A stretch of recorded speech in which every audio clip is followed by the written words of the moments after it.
Oke, di video kali ini saya ingin memberikan review match untuk Dewa United dengan PSM Makassar yang berakhir imbang 1-1. Tentunya saya menonton pertandingannya secara penuh. Jadi saya ingin memberikan analisa saya kepada kalian semua. Langsung kita bahas dulu di babak pertama. Secara skema permainan, saya sudah katakan di video saat PSM Makassar dengan Persebaya Surabaya. Saya sudah mengatakan bahwa Dewa United ini di 3 pertandingan terakhir sudah memberikan skema permainan yang cukup baik. Di luar dari kekalahan dengan Bali United 6-0, tapi sebenarnya untuk skema permainan Dewa United yang saya lihat itu sudah cukup bagus. Makanya di pertandingan kali ini kita bisa melihat bagaimana skema permainan dari PSM Makassar dengan Dewa United ini terlihat sangat berimbang. Nah, di babak pertama sebenarnya untuk PSM Makassar ini yang lebih banyak bisa melakukan serangan dibandingkan dari Dewa United. Ini kita berbicara serangan dulu ya. Tapi ketika bola sampai di depan untuk PSM Makassar ini juga berapa kali selalu kandas karena kekurangan kreativitas saat melakukan penyerangan. Overlap yang dilakukan oleh Zaki atau Yance Yakob Sayuri ini berapa kali sering telat. Alhasil ketika PSM Makassar mendapatkan bola itu lebih banyak dikuasai oleh Sananta. Jadi ketika Sananta mendapatkan bola ini lebih ke sektor kiri, bukan di sektor tengah. Jadi ketika PSM Makassar berusaha untuk membangun serangan dari sektor tengah, ini selalu kewalahan. Ini yang saya lihat, jadi PSM Makassar lebih banyak membangun serangan lebih cenderung ke sayap, bukan masuk ke tengah. Sedangkan PSM Makassar ini kan kekuatannya membangun serangan dari sektor tengah ya, walaupun memang ada juga dari sayap. Tapi sektor tengah ini nggak bisa terlalu berjalan, lebih cenderung ke sayap. Inilah yang saya bilang kreativitas untuk serangan dari PSM Makassar ini nggak terlihat. Nah, untuk Dewa United ketika membangun serangan ini juga selalu kandas, tapi kandasnya ini selalu di sektor tengahnya PSM Makassar, nggak sampai ke belakang gitu loh. Sebenarnya untuk Yuran Fernandes ini nggak terlalu banyak mendapatkan, di babak pertama nggak terlalu mendapatkan tekanan-tekanan yang berbahaya dari serangan Dewa United. Tapi justru PSM Makassar yang berapa kali memang merepotkan sektor pertahanan Dewa United, tapi melalui sektor sayap. Sedangkan sektor tengahnya saya melihat kurang kreativitas. Kenzo di sini menurut saya bermainnya cukup baik, walaupun memang nggak mendapatkan banyak peluang atau mendapatkan bola ya. Itu karena sebenarnya ketika Kenzo sudah berada di posisi yang cukup bagus ya. Jadi kelebihan Kenzo ini mencari ruang kosong. Tapi bolanya nggak pernah diberikan kepada Kenzo. Saya ingat betul ketika Sananta mendapatkan bola dan Kenzo berada di tengah. Ini kan Sananta di pertandingan kali ini lebih bermain ke kiri ya. Jadi Sananta ketika membangun serangan ini lebih ke area kiri. Sebenarnya Kenzo ini sudah di tengah, sudah berada di tepat depan gawangnya, inilah depan area kotak penalti Dewa United gitu. Tapi Sananta justru lebih memilih melakukan skill individu, padahal Kenzo ini posisinya kosong. Sedangkan skema permainan dari PSM Makassar berapa kali yang saya lihat ketika bola sudah berada di tengah, ya entah ada Pluim atau ada Kenzo gitu ya.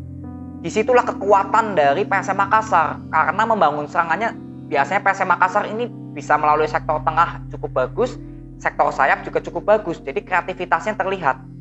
Tapi di pertandingan kali ini memang terlihat bahwa Kenzo sebenarnya yang mencari posisinya sudah cukup bagus ya, cukup baik di tengah, tapi sedikit support.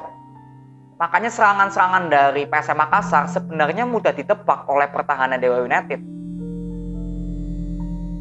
Ini yang terjadi di babak pertama. Jadi skema permainan dari sektor belakang, tengah hingga depan, PSM Makassar yang lebih terlihat hidup sebenarnya di babak pertama, yang lebih banyak bisa mengancam, walaupun memang nggak menciptakan banyak peluang ya.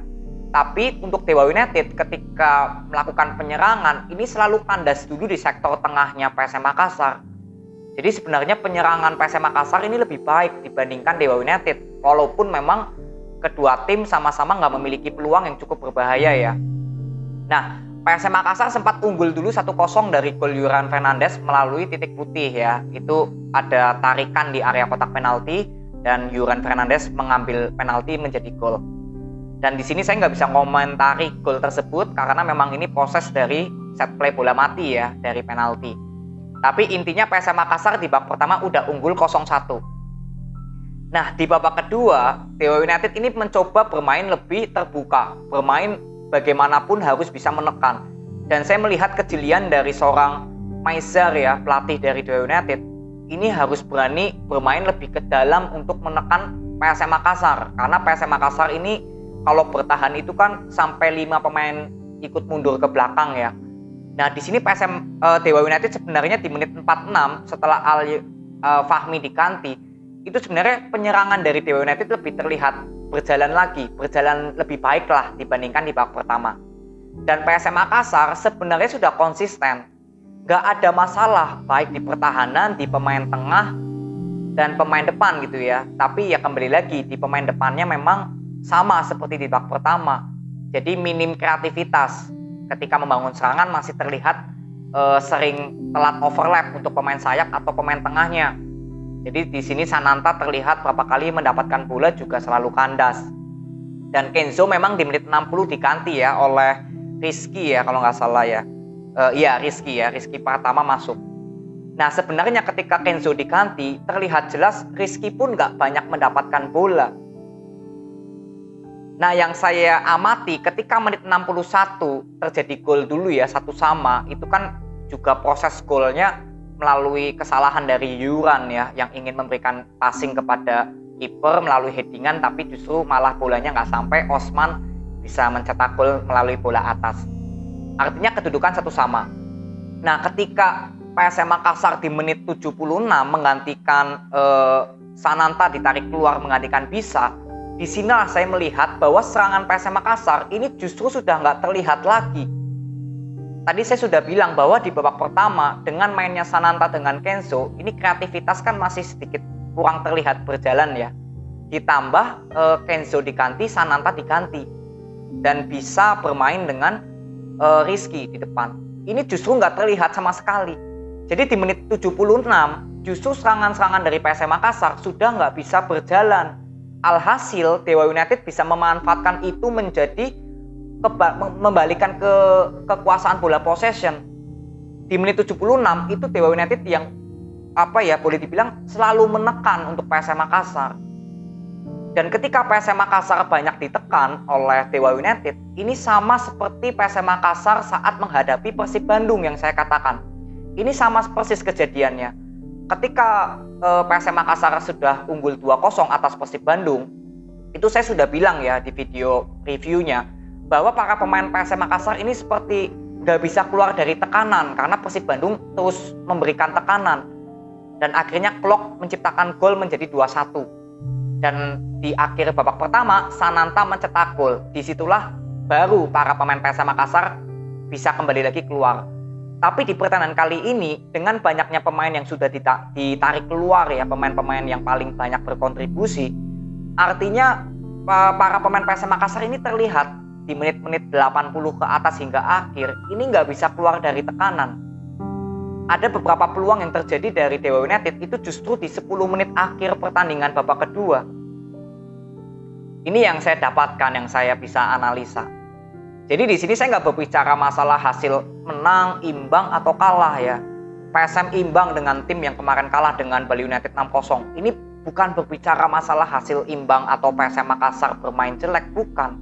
Yang terpenting dalam suatu permainan atau pertandingan yaitu konsisten. Kita lihat data statistik dari PSM Makassar dengan Dewa United. Kalian bisa lihat di ruang guru saya. Lihat yang konsisten mana. Itu jauh lebih penting daripada hari ini menang, hari ini imbang, tapi besoknya kalah, besoknya imbang, besoknya menang, habis itu kalah lagi. Jadi di sini bukan berbicara masalah PSM sayang nih nggak menang, itu bukan, tapi berbicara masalah konsisten. Dan tentunya di pertandingan kali ini memang terlihat para pemain dari PSM Makassar ada beberapa yang memang kurang fit, dan itu tentunya hal yang cukup wajar ya, atau normal menurut saya. Kita nggak bisa paksakan pemain dari PSM Makassar harusnya setiap pertandingan fit, ya nggak bisa juga. Kita juga harus melihat kondisi mental, fisik ya, stamina-nya juga bagaimana di setiap pertandingan. Ini kan bagian faktor X yang kita nggak pernah tahu di dalam pertandingan seperti apa. Tapi yang terpenting dari itu semua, dengan hasil imbang ini, artinya kan untuk PSM Makassar sebenarnya tetap konsisten. Terlihat juga dari data statistik belum terkalahkan. Dan untuk Dewa United dengan hasil imbang ini, kemarin kalah, kemarin menang, ini kan artinya Dewa United masih inkonsisten. Sekarang kalian yang menyimpulkan sendiri, mana yang lebih baik? Konsisten atau inkonsisten? Jadi ini ya analisa yang saya bisa dapatkan untuk pertandingan antara Dewa United dan PSM Makassar. Kita nggak berbicara masalah hasil imbang diterima oleh PSM Makassar, tapi di sini saya hanya ingin menganalisa dan juga memberikan pengertian ya bahwa di setiap pertandingan sepak bola, terutama di awal-awal pertandingan ini, kita nggak berbicara masalah hasil menang, imbang atau kalah, tapi konsisten itu jauh lebih baik.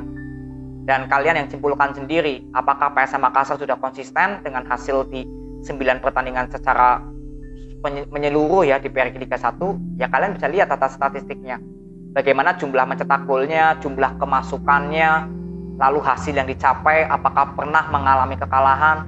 Ini kan kita bisa lihat semua dari data statistik. Makanya kalau di ruang guru ya saya ingin tekankan, kita nggak berbicara masalah PSM Makassar pasti menang nih karena data statistiknya kan lebih bagus gitu ya. Kita nggak berbicara ke situ, tapi data statistik itu saya ingin mengajak kalian melihat apakah tim kesayangan kalian ini ada konsistensi atau ada penurunan, ada kenaikan, itu kan bisa terlihat semua di data statistik. Ya, jadi ini hasil yang cukup berimbang karena skema permainan dari kedua tim memang terlihat cukup bagus lah ya untuk kedua tim. Jadi tetap semangat untuk PSM Makassar dan juga Dewa United. PSM Makassar besok akan berjumpa dengan Persis Solo ya. Ini Persis Solo kemarin habis menang 2-0 ya kalau nggak salah dengan Bali United ya. Nanti kita akan lihat bagaimana jalannya pertandingan antara Persis Solo dengan PSM Makassar di ruang gurunya dulu. Nanti kita buat review di pertandingan selanjutnya. Terima kasih, salam buat semuanya. See you.